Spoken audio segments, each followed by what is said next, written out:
శ్రీ గురుభ్యో నమ. గురు బ్రహ్మ గురు విష్ణు గురుదేవ మహేశ్వర గురు సాక్షాత్ పరబ్రహ్మ తస్మై శ్రీ గురవే నమ. అపారం కరుణాసింధుం జ్ఞానదం శాంతరూపిణం శ్రీ చంద్రశేఖర గురుం ప్రణమామి ముదానం. ఇప్పుడు వైదిక ధర్మాలు కొన్ని ముఖ్య విషయాలని చెప్పుకున్న దాంట్లోంచి ఎపిసోడ్లోంచి ఇప్పుడు జగద్గురు బోధలు అది 8వ వాల్యూమ్ నుంచి డైరెక్ట్గా చదువుతున్నాను. అది కిందటి ఎపిసోడ్ 1 కంప్లీట్ చేసాం. అది దాంట్లో ఏమైందంటే, అందుచేత కేవలం జ్యోతిర్మయి లింగంగా మొదట ఆవిర్భవించాడు పరమేశ్వరుడు అని అక్కడ దాకా చెప్పుకున్నాం. లింగోద్భవం అంటే శివలింగ ఆవిర్భావం అని చెప్పుకున్నాం అన్నమాట.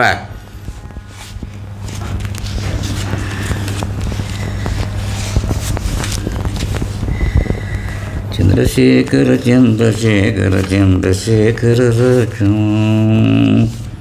చంద్రశేఖర చంద్రశేఖర చంద్రశేఖర పాహి మాం చంద్రశేఖర చంద్రశేఖర చంద్రశేఖర రక్ష మాం. శ్రీ గురుభ్యో నమః. కంటిన్యూ చేద్దాం. ఇప్పుడు ఆ లింగ స్వరూపంలోని సాక్షాత్తు సాంబ పరమేశ్వరుడు స్వరూపంగా ఆవిర్భవించాడు. ఈ మూడింటిలో మధ్యలో ఉండే స్థానానికే శివలింగం అని పేరు. అది ఆవిర్భవించిన సమయం అర్ధరాత్రంలో ఆవిర్భవించినప్పుడే జ్యోతిష్కు ఎక్కువ ప్రకాశం ఉంటుంది.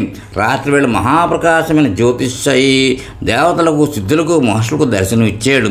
అందుచేతను అరూపమైన శివుడు జ్యోతి రూపంగా లింగాకారంలో ఆవిర్భవించిన సమయం కావడం చేతను శివరాత్రిని లింగోద్భవ కాలం అంటారు. అది అర్ధరాత్రం 12 గంటలకు. అప్పుడు సర్వక్షేత్రంలో అందరూ నిద్రపోకుండా మేలుకుని ఉపవాసం ఉండి మహాలింగ దర్శనం చేస్తారు. మన దేశంలో ప్రతి సంవత్సరం రాత్రిలో కలిగిన ముఖ్య పుణ్యకాలాలు 2. ఒకటి జన్మాష్టమి అంటే శ్రీకృష్ణాష్టమి, తర్వాతది శివరాత్రి. జన్మాష్టమి శ్రావణమాసం కృష్ణపక్షంలో అష్టమి, శివరాత్రి మాఘమాసం కృష్ణపక్షంలో చతుర్దశి. 2 అర్ధరాత్రంలోనే. సంవత్సరంలో చిరసంగంలో ఈ 2 పుణ్యకాలాలు ఏర్పడ్డాయి. జన్మాష్టమి నుంచి 180 రోజులు లెక్కిస్తే శివరాత్రి వస్తుందని ధర్మాలంకార పియో విష్ణు అని శాస్త్రంలో చెప్పబడింది. 180 రోజులు అంటే సరిగా 360 డిగ్రీలలో సగం. అతడికి దేవగర్భంలో కృష్ణ పరమాత్మ ఆవిర్భవించిన క్షణంలోనే యోగమాయ దుర్గాదేవి గోకులంలో ఆవిర్భవించింది. దుర్గ యొక్క అభిన్న స్వరూపమే కృష్ణుడని తంత్రశాస్త్రంలో చెప్పబడింది. వారిద్దరూ జన్మాష్టమి నాడు ఆవిర్భవించారు. అయితే గర్భంలో నుండి ఆవిర్భవించారు. ఇది శివరాత్రి నాడు గర్భం లేకుండా మహాకాశంలోనే ఒక జ్యోతిర్మయ లింగంగా ఆవిర్భవించింది. మనం రోజు ఈశ్వరునికి అభిషేకం చేసే సమయంలో ముందుగా ఒక శ్లోకం చదువుతాం. అందులో పరమేశ్వరుని పరిమాణం నిర్వచింపబడ్డది. లింగరూపి కాక పరిపూర్ణ పరబ్రహ్మానికి పరిమాణం లేదు.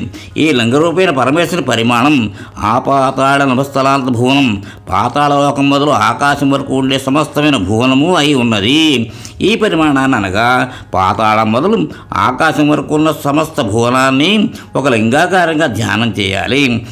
పాతాళ నవస్థలాంత భువన బ్రహ్మాండం ఆవిస్ఫురాత్. బ్రహ్మాండమే లింగం కూడాను. ఒక అండం రూపంగానే ఒక కోడిగుడ్డు మోస్తరుగా లింగం ఉంటుంది. బ్రహ్మాండము దానికి అర్థం ఆ బ్రహ్మాండ రూపంగా ఉంటుంది మహాలింగం. దానికి సరిహద్దు ఆపాతాళ నభస్థలాంత భువన బ్రహ్మాండం ఆవిస్ఫురత్ జ్యోతిస్ఫాటికలింగం. అది కేవలం శుద్ధ స్ఫటికలింగం అయితే జ్యోతిర్మయమైనది. దాని మౌళి అంటే శిరస్సు, నభస్థలంలో అంటే అక్కడ శిరస్థానంలో చంద్రమండలం మోస్తరుగా అమృతం ఘనీభావమైంది. చంద్రమండలానికి దృష్టాంతం ప్రకాశం, శైథిల్యం 2 కావాలి. మనకు సూర్యుడు ప్రకాశం ఇస్తాడు, అయితే తాపం ఇస్తాడు. అందుచేత ప్రకాశం ఇస్తూ శీతలంగా అమృతకిరణంగా ఉండవలసింది ఉంది. అటువంటి పరమేశ్వరుని యొక్క శిరస్సులో కేవలం అమృతధార శిరస్సు నుంచి పరిపూర్ణంగా పరమేశ్వరుని మహాలింగాన్ని అభిషేకం చేస్తుంది. ఆ విధంగా మనం ధ్యానం చేసినప్పుడు బ్రహ్మాండంలో ఉండే సర్వభువనాలకు కూడా శీతలత్వం కలిగి చల్లబడుతుంది. సర్వప్రాణులు చల్లబడతాయి. ఇప్పుడు ఎవరైనా మనం లౌకికంగా కూడా ఒక విందు చేసినట్టయితే వారి పేర పానము ఆహారము చేస్తామని వారు భావన చేసుకుంటారు. అలాగే అభిషేకం కూడా సర్వప్రపంచంలో ఉండే బ్రహ్మాండమంతా చల్లబడేటటువంటిది. ప్రపంచం పరమేశ్వర స్వరూపమని భావించినప్పుడు సర్వ ప్రజలకే కాక సర్వ ప్రాణులకు శాంతి వస్తుంది.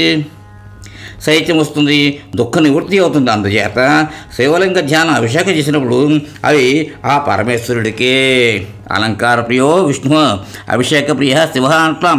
అనేక విష్ణు ఆలయాల్లో ఆ మూల విరాట్కు అభిషేకాలు సంవత్సరంలో ఏదో కొన్ని దినాలే చేస్తూ ఉన్నాం. పరమేశ్వరుడు రోజు ఎప్పుడూ కూడా అనవరతంగా ఒక ధారాపాత్రను పెట్టి అహోరాత్రులు పరమేశ్వరుడు అభిషేకాలు చేస్తూ ఉన్నాం. ఆ అభిషేకం చేసినప్పుడు ఈ బ్రహ్మాండమే శివలింగం. అన్ని శివలింగ స్వరూపాలే. దాని ఆకాశం చంద్రమండలం ఉన్నది. ఆ చంద్రమండలమే అమృత ఘనీభావం. అక్కడి నుంచి అమృతం స్రవించి ఈ పరమేశ్వరులింగం ఇక్కడ దాకా పూర్తిగా తడిసినప్పుడు ప్రపంచమంతా కూడా చల్లబడుతుందనే భావనతో అభిషేకం చేయమని చెప్పబడింది. ఆపాతాళ స్థలాత్ భూన బ్రహ్మాండ విస్ఫురత్ జ్యోతిష్పాటలింగమోళ విరసత్ పూర్ణేతు వాతామృతై. ఒకప్పుడు తప్ప రెండోవాడు లేడు అన్న మాట అన్నీ అతడే. ఆస్తో కాపుల ఏకం అదనమాట. ఈశ మనిషి వృద్ధానువాకం జపం. వృద్ధానువాకం నమ్మకం చమకం అంటున్నా ఉన్నారే. ఆ నమ్మకంలో అన్ని వస్తువులు పరమేశ్వర స్వరూపం చెప్పబడింది. చెప్పడం మించి వేరేమీ లేదు.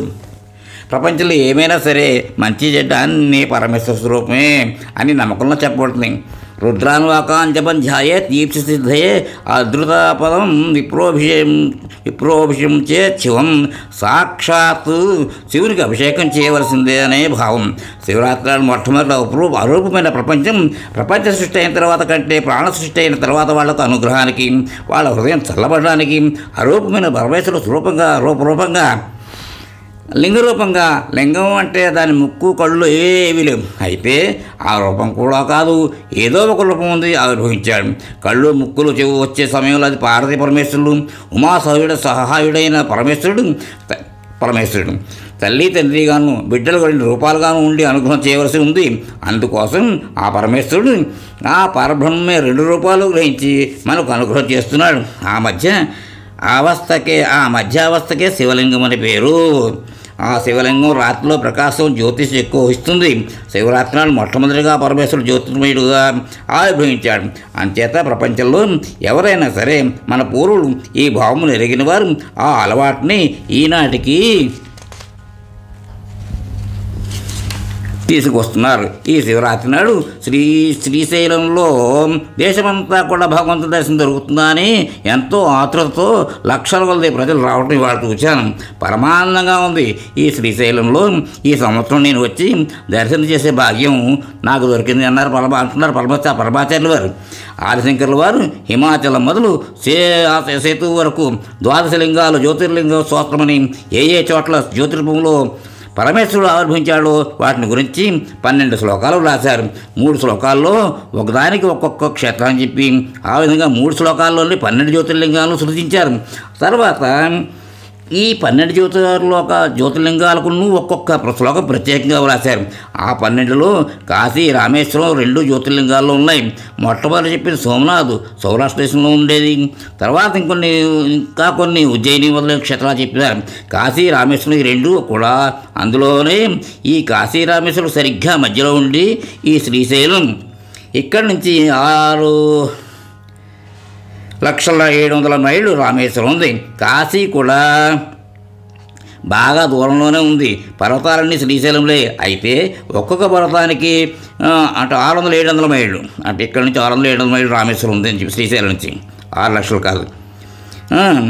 అయితే ఒక్కొక్క పర్వతానికి పేర్లు వేరేగా ఉన్నాయి. వింధ్య పర్వతం, హిమవత్ పర్వతం, మలయ పర్వతం, దుర్ధర పర్వతం అని అనేక పర్వతాలకు పేర్లు ఉన్నాయి. అయితే దీనికి శ్రీశైలం అని పేరు. అరవంలో కూడా శివభక్తులు చాలామంది దేవాలయములని ఆయా క్షేత్రం వెళ్ళి స్తోత్రాలు చేస్తూ ఉండేవారు. అవన్నీ కూడా కొన్ని ఇప్పుడు లోపించినా చాలా మటుకు ఉన్నాయి. ఆ శివభక్తుల్లో అప్పర స్వామి, సంబంధర స్వామి, మాణిక్యవాచకర స్వామి, సుందరమూర్తి అని ఆ 63లోనూ వీరు ముఖ్యులు. వీళ్ళు స్తుతించిన క్షేత్రాలకు దేవార క్షేత్రమని, దేవారములు కలిగిన క్షేత్రములని పేరు. అందులో శ్రీశైల క్షేత్రాన్ని వారు తిరుప్పరపులం అని అన్నారు. పర్వతం అనేది అరవంలో వరుపదం అని అవుతుంది. అరవ వ్యాకరణం ప్రకారం ఇక్కడ శ్రీశైలం అనే దాన్ని తిరుపరుపదం అని వారు తమ దేవాలయాల్లో స్తుతించారు. ఇది కూడా ఇక్కడ గోడల మీద శాసనాల్లో వ్రాసి ఉన్నట్లు చెప్పారు. ఇది కూడా